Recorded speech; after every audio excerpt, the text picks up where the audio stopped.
দায়িত্বে অবহেলার অভিযোগে ঢাকা মেট্রোপলিটন পুলিশের তেজগাঁও বিভাগের মোহাম্মদপুর জোনের 3 পুলিশ কর্মকর্তার বিরুদ্ধে ব্যবস্থা নেওয়ার বিষয়ে ব্যাখ্যা দিয়েছে পুলিশ সদর দপ্তর। শনিবার 20 সেপ্টেম্বর বাংলাদেশ পুলিশ সদর দপ্তর তাদের ভেরিফাইড ফেসবুক পেজে এই ব্যাখ্যা দেয়।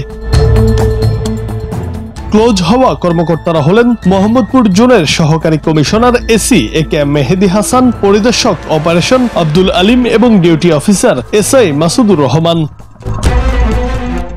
পুলিশ সদর দপ্তর জানিয়েছে, স্পর্শকাতর সময়ে পুলিশের দায়িত্ব বন্টন ও কর্মপদ্ধতি সুনির্দিষ্ট এসওপির মাধ্যমে নির্ধারিত হয়। পুলিশের খাবার ও বিশ্রামের সুযোগ থাকলেও তা পর্যায়ক্রমে দেয়া হয় যাতে দায়িত্ব পালনে কোনো বিরতি না থাকে। ওই 3 কর্মকর্তা এই এসওপি অনুসরণ করেনি, যার কারণে তাদের বিরুদ্ধে প্রশাসনিক ব্যবস্থা নেওয়া হয়েছে।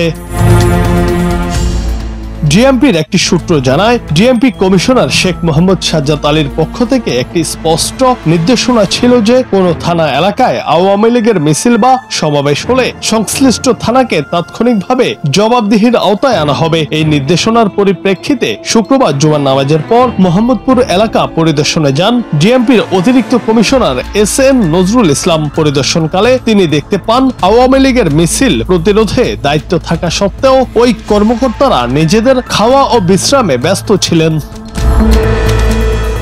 এই দায়িত্বহীনতার কারণে তাৎক্ষণিকভাবে তাদের ক্লোজ করার আদেশ দেয়া হয়। ঘটনার পরপরই ডিএমপি কমিশনারের আদেশে সহকারী পুলিশ কমিশনার একেএম মেহেদী হাসানকে ডিএমপি সদর দপ্তরে সংযুক্ত করা হয়। জুনায়েদ আহমেদ, বাংলা টিভি।